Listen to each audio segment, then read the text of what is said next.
할렐루야. 오늘도 우리 안에 주님께서 큰 은혜 주시고 그 은혜 안에서 풍성한 기쁨과 자유를 누리며 살아갈 수 있게 우리를 인도하여 주실 줄로 믿습니다. 네, 오늘 누가복음에 나오고 있는 주기도문 마지막 말씀입니다. 우리 누가복음 11장 4절 말씀. 네, 우리 한 목소리로 함께 봉독하겠습니다. 우리가 우리에게 죄 지은 모든 사람을 용서하오니 우리 죄도 사하여 주시옵고 우리를 시험에 들게 하지 마시옵소서 하라. 아멘. 오늘은 이 말씀 안에서 우리를 시험에 들게 하지 마시옵소서 이 말씀 가지고 함께 나누어 보도록 하겠습니다. 그래서 오늘 말씀의 제목은 담대히 은혜의 보좌로 나아가는 기도입니다. 우리를 시험에 들게 하지 마시옵소서라는 이 말씀은 우리를 이 죄의 유혹으로부터 지켜주시옵소서라고 고백하는 것과 같은 것이죠. 성경에는 이제 시험을 두 가지로 분류합니다. 우리에게 찾아오는 시험을 아마 많이 들어보셔서 이제 잘 아시겠지만 하나는 테스트입니다. 이 테스트. 학교에서도 시험을 보죠. 이 테스트. 이것은 우리를 더욱더 단련시키기 위한 그런 훈련입니다. 그래서 이 테스트를 통해서 우리의 믿음은 성숙해질 수 있어요. 성장할 수 있습니다. 그래서 이것은 우리에게 하나님께서 주시는 것입니다. 그런데 그와 반대로 이 템프테이션도 있습니다. 이것은 우리를 유혹해서 하나님으로부터 멀어지게 만들려고 하는 것이죠. 그래서 우리는 우리에게 찾아오는 것이 테스트라면 어떻게 해야 됩니까? 우리가 감당해야 돼요. 그것을 통해서 믿음의 성장을 이룰 수 있으니까요. 그런데 만약에 우리에게 찾아오는 것이 템테이션이라면 어떻게 해야 됩니까? 그것을 피해야죠. 피해야 되는 겁니다. 그 시험이 우리에게 찾아왔을 때 그런데 우리가 이게 테스트인지 아니면 이게 템테이션인지 그것을 어떻게 구별할 수 있겠습니까? 그 시험이 우리에게 찾아왔을 때 한번 그 결말을 한번 생각해 보세요. 이것이 우리가 이 시험을 이겨냈을 때 정말 하나님과 가깝게 될 것인가? 아니면 이것을 우리가 받아들였을 때 하나님으로부터 멀어지게 될 것인가? 이것만 우리가 잘 분별할 수 있다면 이것이 테스트인지 또 이것이 템프테이션인지 그것을 우리가 알 수 있겠죠. 그런데 문제는 뭡니까? 이 사람의 마음이 그렇게 단순하지가 않아요. 간단하지가 않습니다. 아무리 좋은 테스트, 하나님께서 우리를 성장시키시기 위해서 주시는 너무나 좋은 테스트가 우리에게 찾아와도 우리의 감정과 우리의 생각이 섞여버리면 그거를 받아들이려고 하지 않을 때도 많죠. 그리고 우리에게 사단의 유혹, 그 템테이션이 우리에게 찾아오는 것을 분명히 알면서도 우리의 생각과 감정이 그 유혹을 쉽게 받아들이려고 할 때도 있지 않습니까? 더군다나 성경에서는 사단이 어떠한 모습으로 우리에게 찾아온다고 말씀합니까? 막 뿔이 달려서 무슨 이빨이 나고 막 어두운 옷을 입고 와서 야 오늘 밤 나랑 죄 짓자 이렇게 찾아온다고 말씀하지 않죠. 천사의 모습으로 나타난다고 합니다. 그것도 그냥 천사가 아니에요. 광명한 천사. 너무나 밝은 빛처럼 우리에게 그 사단이 다가와 우리를 유혹한다라고 말씀합니다. 그리고 참 놀랍게도 때로는 하나님께서 우리에게 테스트를 주시는데 그 테스트가 어떤 방법으로 찾아오나요? 우리가 생각할 때 이게 정말 테스트가 맞나? 싶은 방법으로 우리에게 찾아올 때도 있죠. 대표적인 예로 하나님께서 아브라함에게 어떤 명령을 내리십니까? 네 사랑하는 아들, 그 독자 이삭을 바쳐라. 아니 이게 어떻게 하나님의 테스트라고 생각을 하겠어요? 저는 그래서 일단은 아브라함이 이것을 분별했다라는 그 자체만으로도 그는 정말 대단한 믿음을 가지고 있었다라는 생각을 하게 됩니다. 우리가 만약에 보통 그런 말씀을 들었다라고 한다면 어떻게 해석할까요? 아, 내가 요즘 좀 건강이 안 좋은가 보다. 그러니까 자꾸 이상한 소리가 들리나 보다. 아니면 이거 혹시 좀 더 심각하게 생각하면 이거 사단이 하나님 흉내를 내서 지금 나를 유혹하는 거 아닌가? 라는 그런 생각을 할 만한 어떻게 보면 그런 테스트잖아요. 그 아브라함이 믿음의 아버지라고 불리는 거는 그냥 불리는 게 아니에요. 그런 말씀을 들었음에도 전적으로 하나님께 순종할 수 있는, 그러니까 하나님을 믿고 의지할 수 있는 그런 믿음이 있었다는 것, 그거는 정말 대단한 믿음인 거죠. 그런데 사실 우리는 인생을 살아가면서 그렇게 성숙한 믿음을 가지고 살아가지 못할 때가 더 많죠. 어려운 일이 생기거나 혹은 내가 하기 싫은 일인데 순종해야 할 때가 생기면 하나님이 분명히 내가 그 일을 하면 기뻐하실 것을 알고 이 일을 통해서 하나님께 영광 올려드릴 수 있는 것도 내가 알고 있음에도 불구하고 어떻게 해요? 그것을 하지 않으려고 할 때도 많죠. 그런데 물론 이것은 우리들만의 문제는 아닙니다. 성경에 나오는 위대한 신앙인들도 이러한 길들을 걸었어요.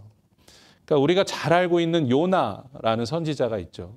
우리가 이 요나서만 보고 이 요나 선지자를 굉장히 우습게 생각할 때가 많은데 사실 요나 선지자는 북이스라엘을 이끌었던 굉장히 위대한 선지자입니다.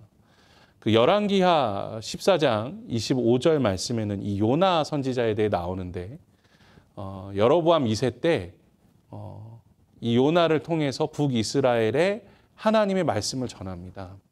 그러니까 북이스라엘이 잃어버렸던 모든 땅을 다 회복하게 될 것이다. 근데 이 여로보암 왕이, 물론 이 여로보암 2세가 선한 왕은 아니었어요. 하지만 이 요나가 전하는 하나님의 말씀을 의지해서 하나님의 뜻대로 이제 영토를 막 넓혀갑니다. 그래서 그 당시 여로보암 2세 때 이 요나 선지자가 활동하던 시대의 북이스라엘이 그 당시 최고의 전성기를 누려요. 그러니까 이 요나는 하나님의 말씀을 분명하게 전하는 그런 능력 있는 선지자였습니다. 그런데 어느 날 하나님께서 이 요나에게 어떤 명령을 내리시나요? 아수르라는 그 원수의 나라, 그 수도인 니느웨로 가서 하나님 말씀을 전해라. 내가 그들을 구원시켜야겠다. 그들을 회복시켜야겠다라는 말씀을 듣습니다. 그러자 이 요나가 어떡합니까? 우리 요나 1장 3절 말씀 같이 한번 한 목소리로 함께 읽어보겠습니다. 그러나 요나가 여호와의 얼굴을 피하려고 일어나 다시스로 도망하려 하여 욥바로 내려갔더니 마침 다시스로 가는 배를 만난지라 여호와의 얼굴을 피하여 그들과 함께 다시스로 가려고 뱃삭을 주고 배에 올랐더라. 요나는 하나님의 얼굴을 피하려 했다고 얘기해요. 이것은 하나님의 계명, 그 중에서도 10계명, 그 첫 번째 가장 중요한 계명을 그냥 버려버리는 행동이었습니다. 우리 10계명의 첫 번째 계명 다 아시죠? 너는 나 외에는 다른 신들을 내게 두지 말라예요. 내게 두지 말라. 그런데 이게 좀 문법적으로 잘 사실 이해가 안 돼요. 다른 신들을 내게 두지 말라. 이게 무슨 말입니까? 그래서 히브리어 원어를 살펴보면 여기에 얼굴이라는 단어가 숨어 있어요. 그래서 조금 더 원어에 가깝게 해석해 보면 너는 내 얼굴과 너의 얼굴 사이에 다른 얼굴을 두지 말라는 거예요. 그러니까 내 얼굴을 피하지 말라는 거예요. 나만 바라보라고 하나님께서 그렇게 말씀하시는 거죠. 그런데 요나가 분명하게 뭐라고 말씀합니까? 하나님의 얼굴을 피하기 위해서. 이건 그냥 쓰는 표현이 아닙니다. 그냥 요나가 나 할 일 싫어가지고 하나님이 주시는 명령 싫어서 나 도망갈 거야. 이런 수준의 이야기가 아닙니다. 요나는 그동안 자신이 철저히 섬겨왔던 하나님, 말 그대로 선지자잖아요. 선지자. 그 요나가 하나님을 버리겠다라고 결단한 거예요. 무엇 때문에? 원수의 나라에 가서 복음을 전하라. 그들을 회개시켜라. 그들에게 하나님 말씀을 전하라. 라는 그 명령이 죽는 것보다도 싫었고, 그리고 하나님을 믿는 것보다 싫었어요. 요나가 정말 그랬습니다. 그래서 니느웨로 가라고 하셨는데 다시스로 도망가려고 해요. 이게 그 당시 지도를 보면요, 너무나 잘 나와요. 제가 이거 지난주에 단기 선교팀하고 나눴는데 좀 작아서 잘 안 보이실 수도 있겠지만 이 동쪽 끝에 있는 곳이 이 니느웨입니다. 그런데 지금 요나가 도망가려고 하는 다시스는 어디예요? 지금으로 따지면 스페인 지역이에요. 그러니까 그 당시에는 요 지도만큼이 세계라고 믿고 있던 시대였어요. 그러니까 하나님은 요나에게 야, 동쪽 땅, 저 니느웨에 가서 복음을 전해라 하셨는데 요나는 어떡합니까? 저 서쪽 끝 땅으로 도망가려고 해요. 예. 더군다나 이 요나가 예루살렘에 이스라엘에서 나와서 항구로 가서 배를 타려고 하는데 어떤 배를 만납니까? 다시스로 가는 배를 만나요. 저 거리를 한번 보세요. 그 당시에 저 이스라엘 지역에서 스페인 다시스 쪽으로 가는 배는 흔하지 않았습니다. 그런 배를 찾는 것 자체가 하늘의 별 따기와 같은 일이었어요. 그런데 요나가 나 이제 하나님 버려야겠다. 나는 다시스로 도망갈 거야. 라고 항구에 딱 갔더니 마침 뭐가 있어요? 다시스로 가는 배가 있어요. 이게 사단의 유혹이고 이게 사단이 우리를 이끄는 방법입니다. 그들은요, 굉장히 치밀하고 정교해요. 우리들에게 장난치듯이 그렇게 막 접근하지 않습니다. 무슨 뭐 공포영화처럼 깜짝 놀랬지, 나 사단이야. 뭐 이런 식으로 우리를 유혹하지 않아요. 굉장히 치밀하고 굉장히 정교합니다. 그래서 우리가 죄를 어떻게 하면 더 쉽게 지을 수 있을지, 어떻게 하면 그 유혹에 넘어가서 하나님으로부터 더 쉽게 멀어질 수 있을지 그 길을 열어주는 게 사단의 능력이에요. 죄송합니다. 오늘 사단 얘기를 좀 많이 하는데 다른 이야기도 한번 해보겠습니다. 우리가 잘 알고 있는 이스라엘의 왕 누구입니까? 다윗. 사무엘하 11장에서는 다윗이 모든 고난을 다 이겨냈습니다. 나라를 통일했어요. 그리고 온 땅의 이방 민족들을 다 이제 점령했습니다. 그래서 이 장군들이 뭐라고 했냐면 왕이시여, 이제 왕 할 일 다 했습니다. 이제 그러니까 이 다윗성, 예루살렘에 있는 다윗성에서 좀 쉬세요 라고 이야기합니다. 그래서 다윗이요, 오랜만에 낮잠을 자요. 그거 아세요? 낮잠을 자요. 왜냐하면 성경에 사무엘하 11장에 다윗이 일어났는데, 침상에서 일어났는데 저녁 시간이었더라 그래요. 그러니까 푹 낮잠을 자요. 아무 문제가 없는 거예요. 정말 편한 거예요. 다윗의 젊은 시절을 생각해 보세요. 다윗이 누울 곳이 어디 있습니까? 동굴에 숨어 살던 사람이요. 그런데 그가 편한 침대에서 낮잠을 자고 딱 일어났어요. 기지개를 펴고 어디로 올라갑니까? 옥상으로 올라갑니다. 거기서 예루살렘을 내려다봐요. 그때 다윗이 무슨 생각했겠습니까? 많은 신학자들이 공통적으로 이야기하는 것은 그것입니다. 아마도 다윗이 영적 교만에 빠졌을 것이다. 이 아름다운 성읍 예루살렘을 보라. 내가 그동안 그렇게 고생했는데, 그렇게 힘들었는데 내가 여기까지 올라왔구나. 내가 해냈구나. 내가 성공했구나. 그러면서 아마도 이런 생각했을지도 모르죠. 아마 분명히 이 생각을 했을 겁니다. 이 모든 것을 다 내가 이루었다. 이 모든 것을 내가 가졌다. 라는 그 마음의 빈틈이 생겼을 때, 그때를 놓치지 않고 사단이 그를 어떻게 유혹합니까? 사무엘하 11장 2절에서는 이렇게 말씀하죠. 저녁 때 다윗이 그의 침상에서 일어나 왕궁 옥상에서 거닐다가 그곳에서 보니 한 여인이 목욕을 하는데 심히 아름다워 보이는지라. 하필 그때, 하필 그 순간 다윗이 그냥 여인도 아니고 목욕하는 여인을 보는데 심히 아름다웠다. 심히 아름다웠다. 그런 순간을 갖게 합니다. 사단의 유혹은 아주 치밀하고 정교하고 세밀해요. 그 작은 틈으로 들어가서 다윗을 유혹합니다. 그것을 이겨내지 못해요. 제가 제가 LA에서 부목사로 있을 때 교회 사역을 할 때 그 교회 지역이 그렇게 좀 안전한 지역은 아니었어요. 도둑이 많이 드는 그런 지역이었습니다. 그래서 항상 늘 철저하게 문단속을 했어요. 그러다가 어느 날 하루는 한번 방심했던 것 같아요. 정말 문단속을 몇 년 동안 잘하다가 하루 딱 문단속하는 걸 놓쳤던 것 같아요.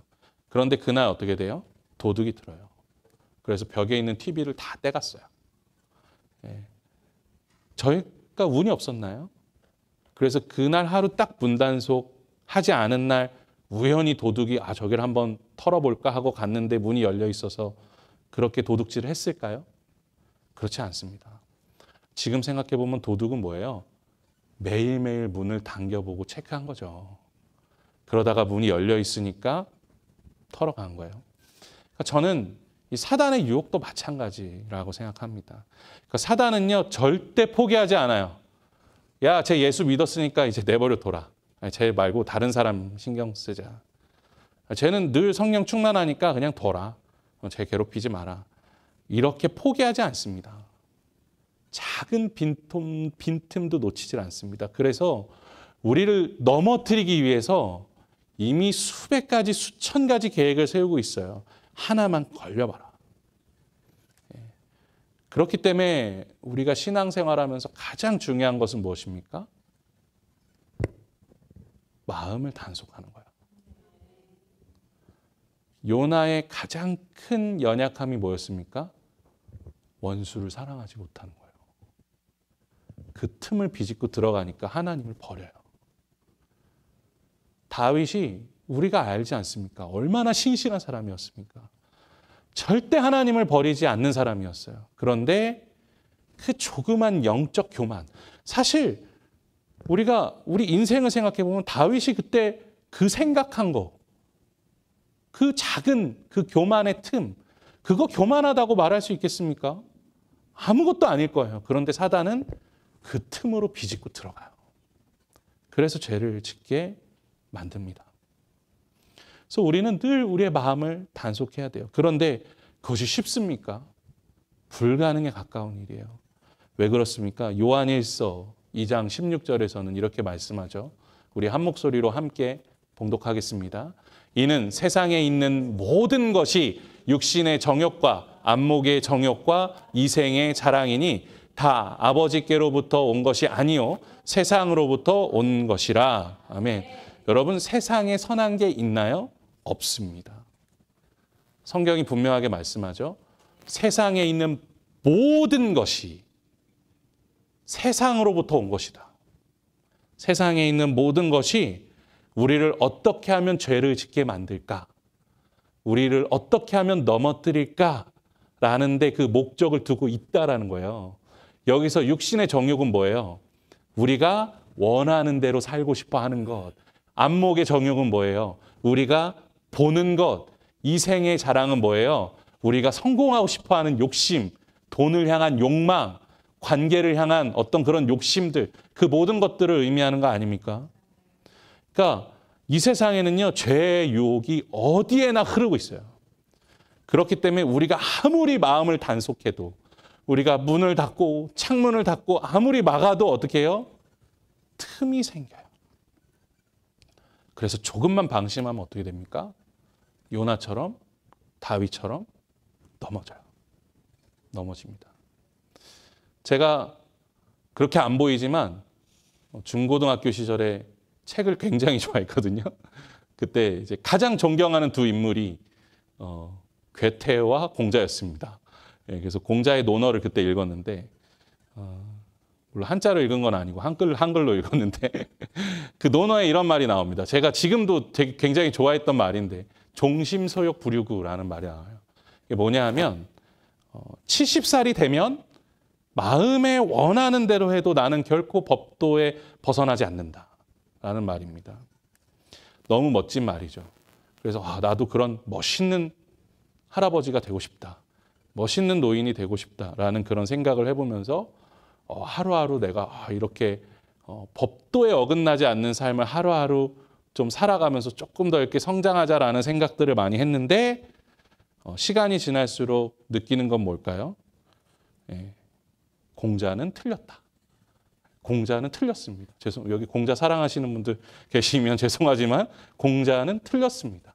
지금 70이 넘으신 분들 굉장히 공감하고 계시죠? 70이 넘으면 뭐 욕심이 사라집니까? 아니요, 그렇지 않습니다. 저는 아직 안 됐습니다. 하지만 확신합니다. 70이 넘고 80이 넘고 90이 되어도 인간의 욕망은 절대로 사라지지 않습니다. 그래서 사단도 그것을 알고 있기 때문에 우리를 절대로 포기하지 않습니다. 사단은 자신들의 승리에 관심이 없어요. 이게 너무 중요합니다. 자신들이 언젠가 하나님께 패배하게 될 것을 사단도 알아요. 사단도 압니다. 그렇기 때문에 사단은 그들의 승리에 관심이 있는 것이 아니라 뭐에 관심이 있나요? 우리의 패배에 관심이 있어요. 그러니까 우리를 어떻게 하면 넘어뜨릴까? 어떻게 하면 이들이 우리의 유혹에 넘어올까? 그것만을 고민하고 그것만을 바랍니다. 사단이 예수님을 유혹하잖아요. 예수님 광야에 계실 때 예수님 유혹하는데 마지막으로 썼던 방법이 뭡니까?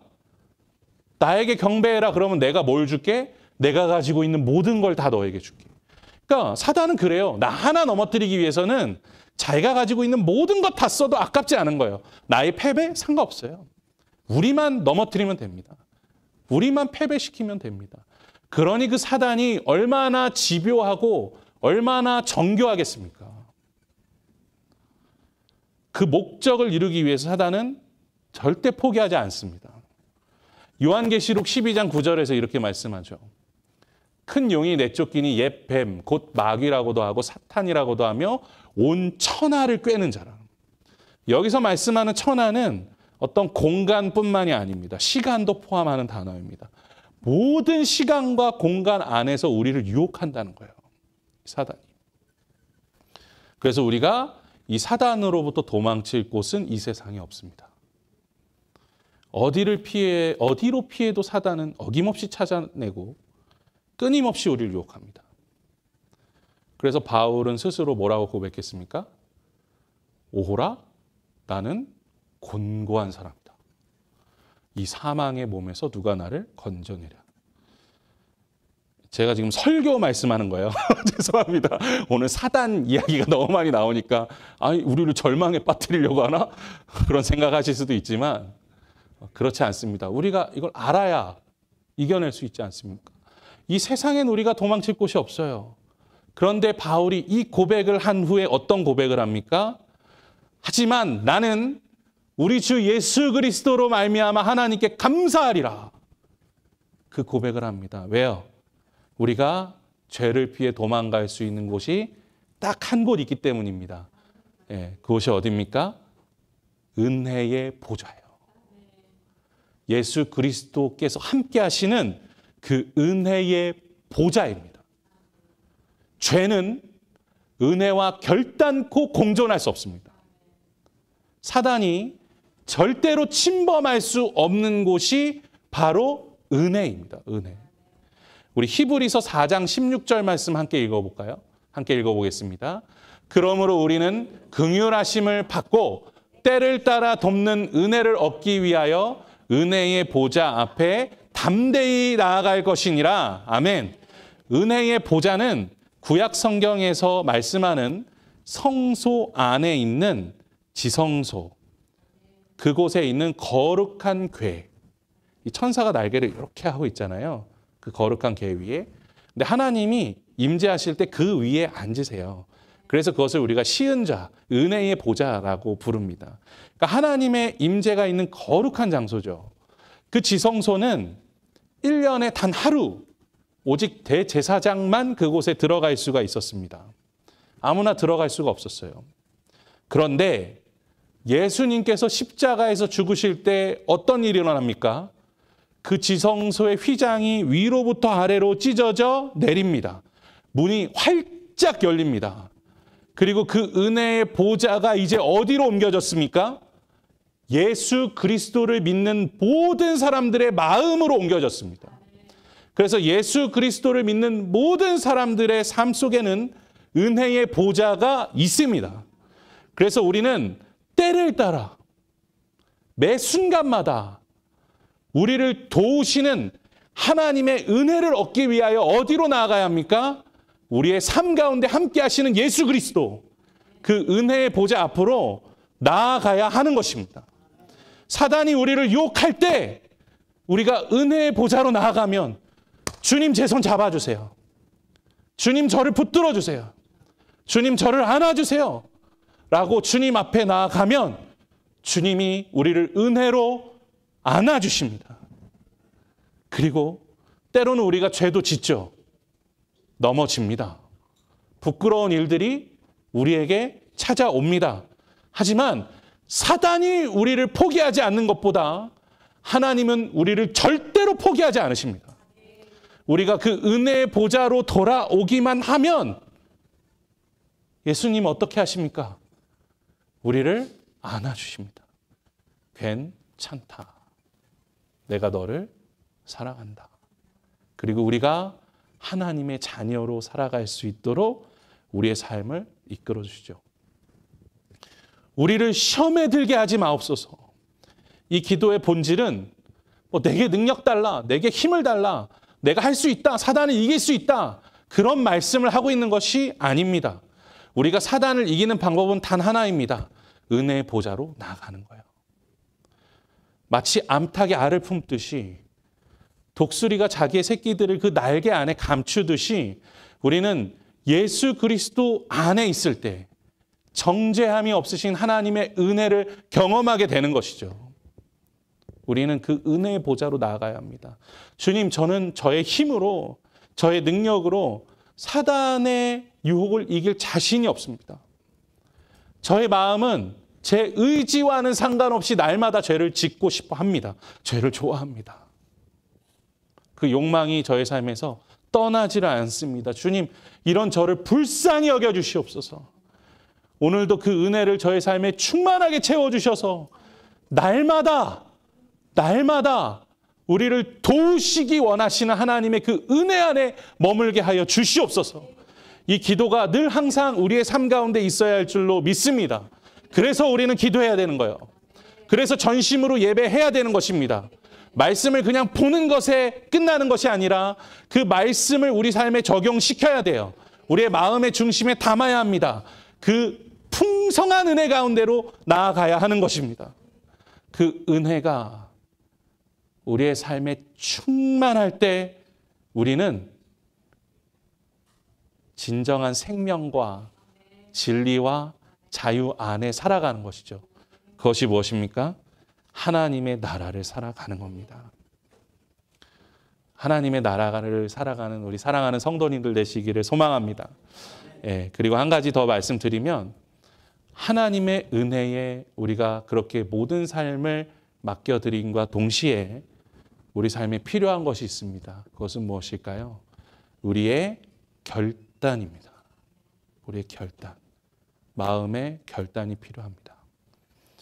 예수님께서 우리에게 가르쳐 주신 기도, 얘들아, 너희는 기도할 때에 우리를 시험에 들게 하지 마옵소서라고 하나님께 간구하라는 이 기도는 우리가 오직 하나님의 은혜를 구하는 것뿐만 아니라 이제는 그 은혜 안에 살며 우리의 삶을 변화시키겠다는 결단이 포함된 것이죠.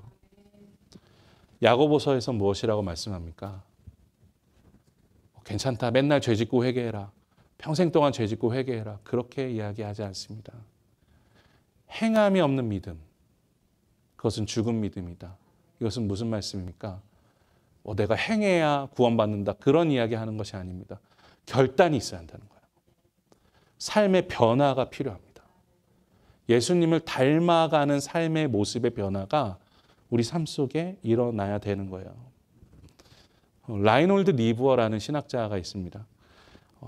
이분이 도덕적 인간과 비도덕적 사회라는 기독교 윤리학의 교과서와 같은 책을 쓰신 분인데 지금도 신학을 하는 모든 사람은 이분의 책을 읽습니다.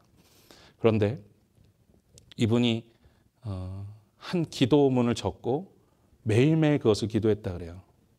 이런 기도문입니다. 하나님, 바꿀 수 없는 것을 받아들이는 평온과 바꿀 수 있는 것을 바꾸는 용기를 주시옵소서. 그리고 그 차이를 분별하는 지혜를 주시옵소서.